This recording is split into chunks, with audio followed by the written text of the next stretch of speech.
नमस्कार, आप देख रहे हैं प्रिय प्रभात। भागलपुर जिले में डेंगू के मरीजों की संख्या तेजी से बढ़ रही है।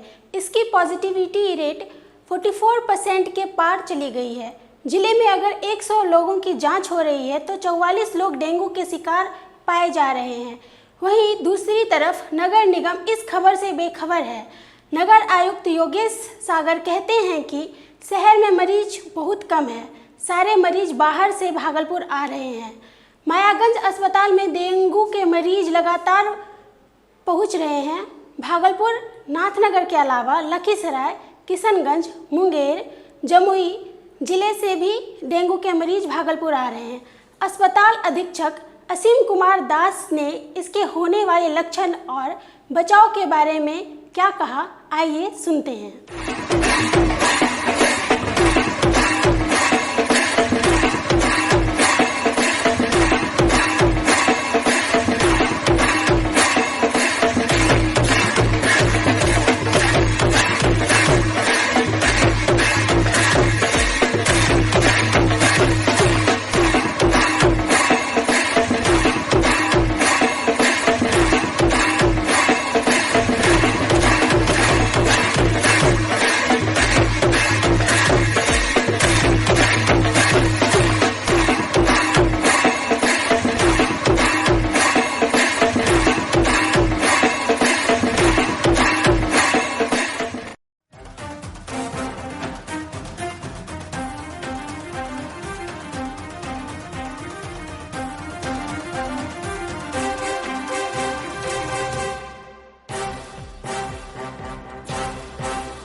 तो डेंगू जो है वो बेसिकली जिस मरीज को डेंगू हुआ है उसके ब्लड में वायरीमिया होता है, वायरस जो है सर ट्रेवल करता है, ब्लड को ही सक करता है। अगर कोई एडीज मच्छर है तो वो वहाँ से उसके वायरस को अपने सकिंग के थ्रू जो स्टोमक में ले लेता है और वहाँ पे गट एपिथेलियम बहुत मल्टीप्लाई करता है। वहाँ मल्टीप्लाई करके ये उसका जो मच्छर का जो एक स्टोमक होता है, जीआईटी का पार्ट, उसको हीमोसील कहते हैं, वहाँ पर कलेक्ट होता है, वहाँ से लिम्फोसील में चला जाता है और फाइनली वो उसी के लार के जरिए जो डंक मारता है, जो नॉर्मल आदमी है जिनको कि डेंगू नहीं है, उसके शरीर में वो डेंगू को प्रवेश कराता है उसके लिम्फेटिक सिस्टम में, जो कि फाइनली फिर ब्लड में स्ट्रीम में चला जाता है और वायरीमिया हो जाता है।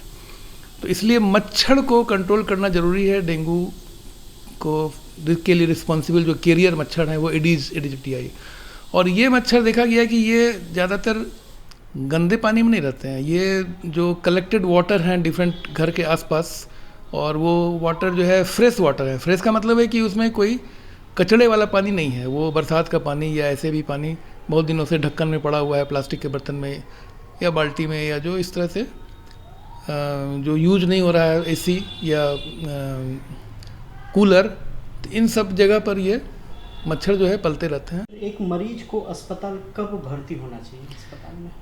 देखिए, मरीज को भर्ती तब होना चाहिए जब बुखार उसका डाउन नहीं हो रहा है, हाई फीवर हो रहा है। तो हाई फीवर के कॉम्प्लिकेशंस के कारण अगर कहीं कुछ शरीर में प्रॉब्लम हो जाए तो उसको फीवर डाउन करने के लिए कोल्ड स्पॉन्जिंग से लेकर पैरासीटामोल इंजेक्शंस या टैबलेट्स, या उसका जो आईवी स्लाइन आता है पैरासीटामोल का ड्रिप, तो इन सब चीज़ों से हम फीवर को डाउन करते हैं। फीवर अगर नहीं डाउन हो रहा है तो हम घबरा के एडमिट करते हैं। दूसरी बात है कि अगर हम देख रहे हैं कि रेड पैचेस दिखाई पड़ रहे हैं चारों बगल, आँख लाल हो गया है, तो संभावना लगती है कि कहीं ब्लीडिंग हेमोरेजिक प्रॉब्लम तो नहीं हो रहा है, तो उसमें इमीडिएटली हम भर्ती कर देते हैं। या फिर अगर प्लेटलेट काउंट अगर जैसा हमने बताया कि 20,000 है और 2 ही दिन का बुखार है तो उसको तो मस्ट एडमिट करना है। या ऐसे भी 50,000 40,000 के नीचे अगर आ रहा है तो उनको प्रिकॉशनरी एडमिट कर देना चाहिए। लेकिन अगर 7वें दिन 8वें दिन अगर 40,000 प्लेटलेट है तब मैं समझता हूँ कि वो अब रिकवर करने वाले स्टेज में पहुँच चुका है, उसको एडमिट करने की ज़रूरत नहीं है।